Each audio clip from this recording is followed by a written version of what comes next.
Recently, How the World Works added a playlist entitled My Annihilation of Thunderfoot. The cute irony being that the last video in the series, that's 1/4 of the entire videos, he had nothing to do with at all. Someone else made it.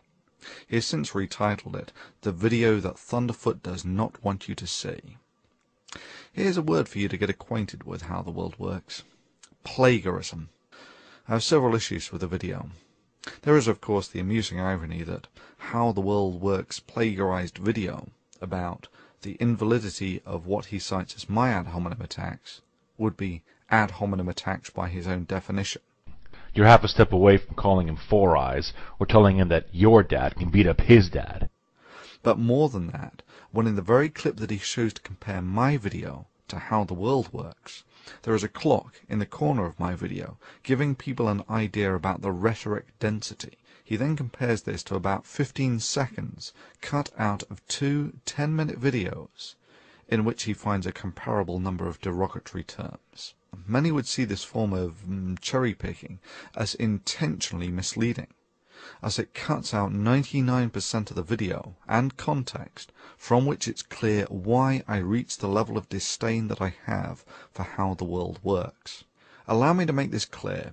An ad hominem attack as a logical fallacy is when it is used as a substitute for an argument. Invariably the terms that I use are derived from or are a consequence of presented arguments.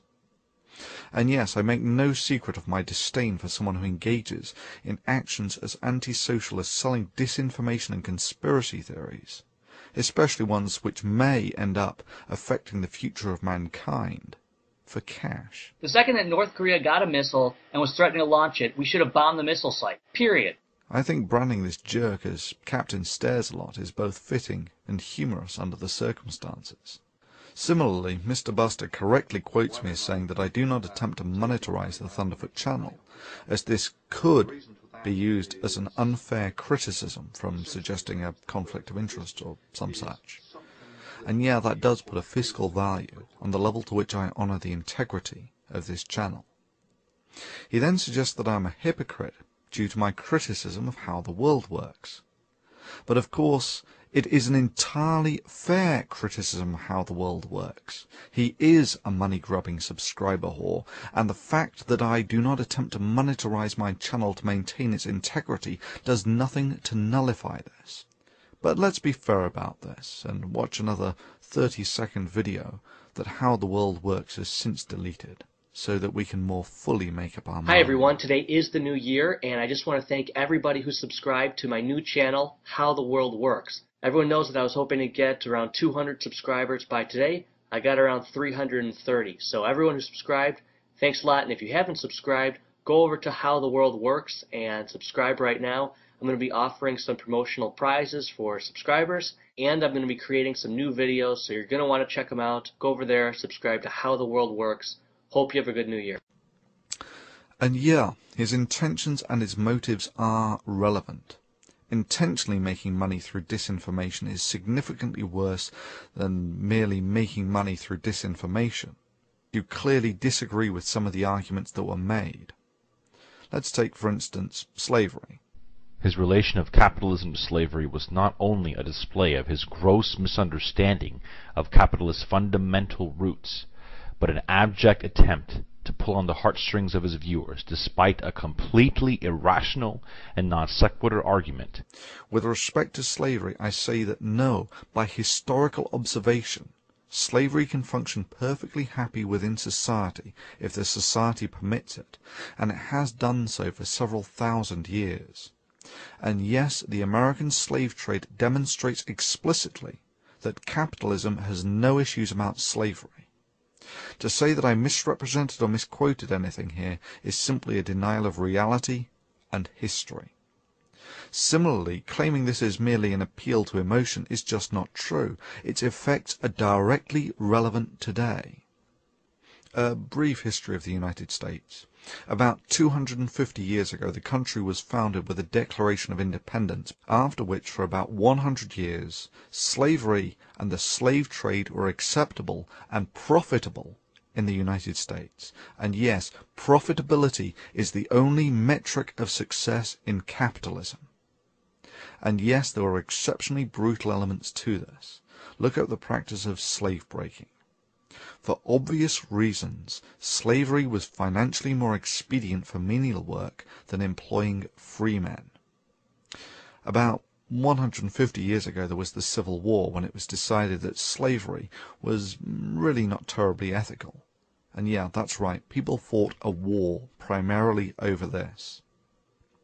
Then 50 years ago there was the Civil Rights Movement, which finally got equal rights for blacks. And even today, the socio-economic scars of this history are graphically visible in the United States.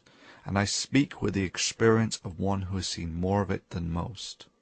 You can still walk in many areas of America from a white neighborhood to a black neighborhood and watch the quality of housing drop and the number of people on the streets increase as their wealth decreases. It's visually conspicuous. The only way you can not see it is denial. Well, does anyone have any comments on the effectiveness of the healing of these socio-economic scars in a primarily capitalistic society over the past quarter of a millennium? It's a genuine question with a genuine follow-up. Is the status quo acceptable? And if not, do you have any proposals for the enhanced healing of these scars? Sure, you can say, well, they have equal rights now, but metaphorically, it's closer to breaking both of someone's legs and then saying, what are you complaining about? You are now allowed to compete on level terms with everyone else in the races. My sentiment is similar to that expressed by Colin Powell about the Iraq War. It's Pottery Barn rules. You break it, you own it. That is to say, you are responsible for it. Irrespective, to a degree, the argument of the balance between socialism and capitalism is largely superseded by a factor that is more dominant than either of these: knowledge. Knowledge and society are the future.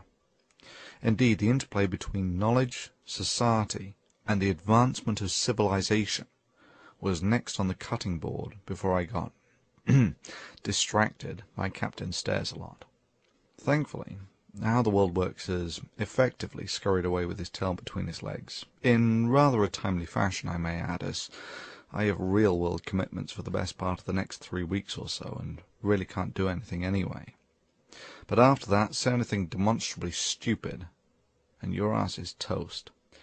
But let's summarize the similarities between the poster boy for conspiracy stupidity, that's PCS2, and his global warming conspiracy, and creationists.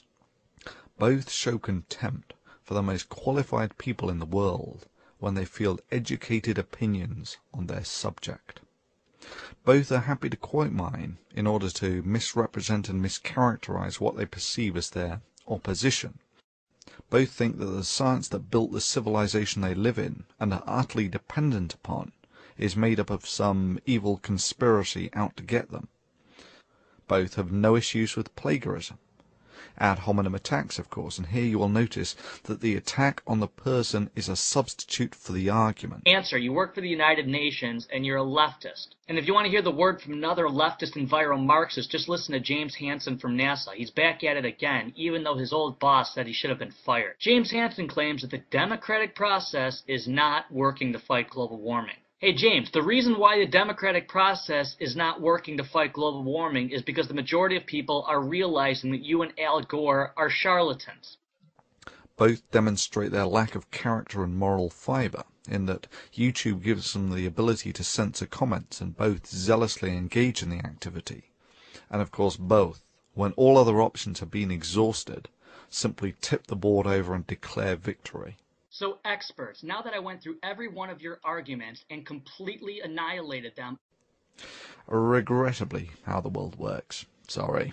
PCS2. That's not how the world works. Annihilating someone's argument is not a criterion that is simply achieved by declaring it. Indeed, the mere fact that you need to make such a statement seems to suggest that you do not think that this is self-evident from your argument. In that respect, it's more like Fox News claiming to be fair and balanced. Allow me to summarize PCS2.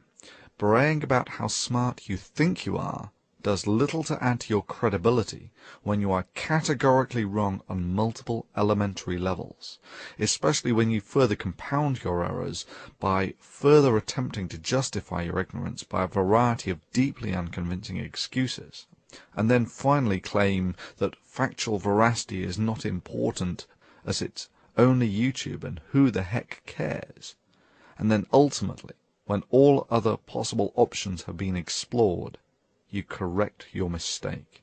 To summarize the summary, the knowledge of mankind has guardians to stop antisocial vermin such as yourself from pissing in the fountain of knowledge. To summarize the summary of the summary, keep polluting science, swine. Your bitch ass is mine, sunshine.